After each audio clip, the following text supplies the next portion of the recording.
Kyra came up and said, I'd like to paint a mural. And if this building had a mural, but that was like 20 years ago and it was all faded and chipped and everything else. She says, I want to make this community look better.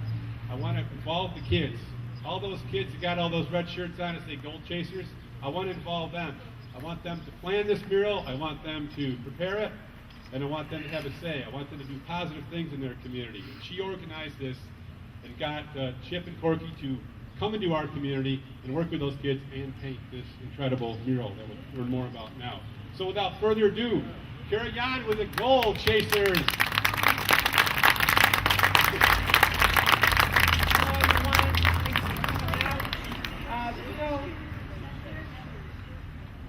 Can you hear me now? I want to acknowledge a few people before I get into a little bit about what Gold Chasers really is. We have been here since 2006. That's when our grant started. Didn't do a lot of programming then, some training, things like that. But what I found out was when I went up to the mural dedication up on William Street, I used to watch Chip and Corky paint as they did it.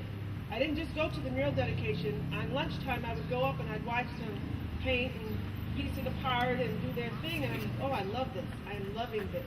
And it just so happens that in Albany, some money got moved around and we were given some enhancement funds.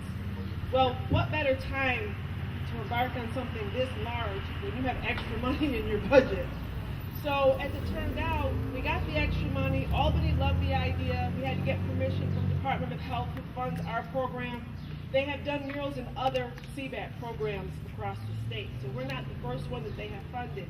But they do understand that when you get the youth involved, it takes on a whole nother flavor.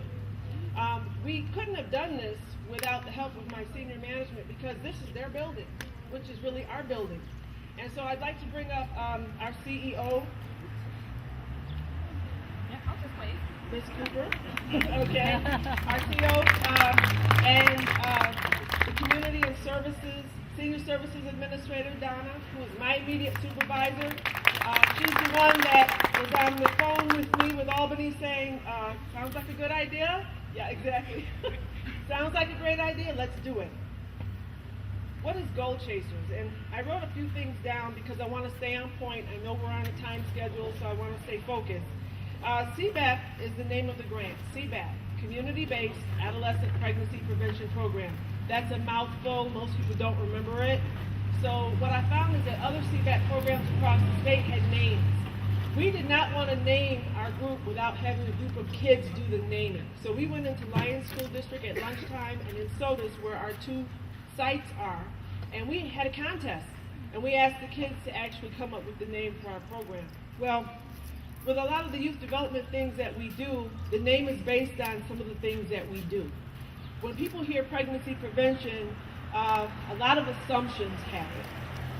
And it's a touchy topic, and not my kid, and all of that comes to light. However, we do more than just pregnancy prevention education. Gold Chasers was actually coined by one of our peer mentors who is no longer with us. She moved to Rochester. Her name was Shanice Williams. She came up with our name, Gold Chasers, and we had to jazz it up with the Z at the end. You know, it's a generation thing. As far as goal basically means to succeed in life and meet your goals for a bright future by utilizing the tools that we teach about prevention. We do youth development activities. The Drop-In Center was born out of this grant because it gave the kids a place to go, gave the kids a place to come and sit down and socialize with each other and learn the things that they needed to. Becky Hesben was our first volunteer. Becky came up with the name for our Drop-In Center. She's sitting back there, she's hiding. She came up with the name for our Drop-In Center. It's called Peer 28, P-E-E-R 28, Canal Street, which is, this happens to be where we are now. I'd also want to talk a little bit about our contract agencies. We don't do this by ourselves. It's not just my staff, but I want to introduce my staff. We have Gloria Battle. She is our community educator. She is over our peer mentors. She's their trainer and supervisor. We have Brian Wagner. He is our SOTA site coordinator. Brian and Gloria are located at the high school, middle school up in Sodas.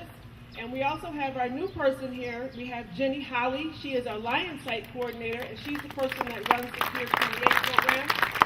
I don't want to forget the person who was instrumental in bringing the kids in for the whole mural project. And her name was Tasha Petty Sermon. She was our Lion Site Coordinator. She moved down to Florida just this past January, so she's missing this major thing, but we're going to make sure we send her pictures. Our contract agencies are Wayne County Department of Aging and Youth. They do a youth conference in October. We invite all 11 school districts to come to Lions Community Center to do a day-long youth conference. They also do Advancing Youth Development, which is training for youth workers across the county. East Hill Family Medical, who we contract with, we do a mother-daughter program, which is coming up on June 30th, by the way. It's a lot of fun. We also do a bus loop, health education bus loop at the local clinic in North Rose. We do that bus loop so that the kids know where the clinics are to get the services that they need. Also, they do a PAWS and SOS female and male sexual health education program for us. We have Youth and Family Intervention Services. Sharon Clovis is the director for that. Thought I saw her. Okay, she's right here in this building. We contract with them to do our parenting pieces. Now, when I say parenting pieces, it's the parents of the teenagers. We're a prevention grant, so if we run into a situation where a child does become pregnant, we refer them to other agencies. We don't do teen parenting, but we work with parents of teenagers so that they will build a better bond with their own child so that they can come home and talk to you about the most important things. We're a backup. The parents are the most important, and you're the first educators. And so we do parent workshops to help you when you run into an issue. Now the drop-in center, what do we do here? We do scrapbooking. We have game days, computer access. We do field trips to Darien Lake, Garth Fagan dance performance, Rochester's In Control fashion show, and the In Control video premiere. Rochester In Control, which is the CBAT program in Rochester, is here to perform for us today. So I want to point out that they're coming here to support the Lions program that we're doing, and we go there to support them. I want to thank them for that. We just did an educational field trip to Harriet Tubman House and Women's Rights Museum. We talk about dating violence prevention. We have bus passes for clinic access. We just did a father-son paintball activity last Saturday up in Sodas. Basic training abstinence workshops for 6th through 8th grade, resistance skills training. We have activity nights at Lions Community Center. Caesar is our DJ there as well. So we want to thank them for their collaboration. The kids get to play basketball, volleyball, they have dance contests, and they have a very good time. We have the educational bus loops. We have a Gold Chaser step team out of Sodas who will be performing for you today, and we had an exclusive dance team that will not be here today, but they're part of the Lions group. We have peer mentors, teens talking to teens. Kids talk to each other so much about so many different things. So why not have one that's trained to know what to say appropriately? Wise Guys is also a program that we do. It's a male-only program, along with the father-son. We also do service projects, which is the Muromania piece that we're doing now. One of the things that Mark is going to talk a little bit about later is the fact that some of our kids are also involved in the Centilli Lumber mural that's being painted down at the Grange. That's some of the community service projects that we're also doing. I just want to say thank you and for coming. I will say that it was interesting. We did 11 workshops with Chip and Corky. The kids actually came down. They got a chance to help them paint a scale model before we started. And basically, Chip and Corky were like, well, how do we put pregnancy prevention on a wall?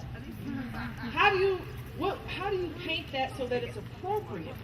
Well, okay, so we talked with the kids, and what we said was, what are the activities you can do besides being sexually active?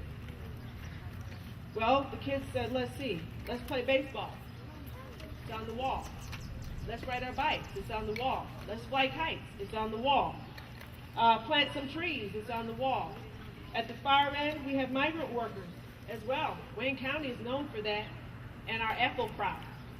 We have a peppermint field being harvested that goes along with the hibiscus peppermint oil for Lions.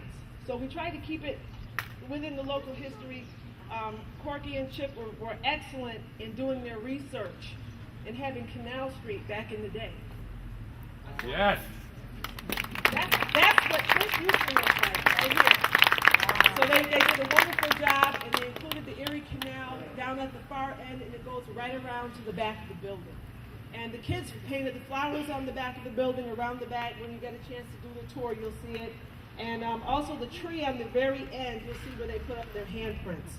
I'm not going to say a whole lot more because Chip and Corky are actually going to expound a little bit more on the other pieces of the mural.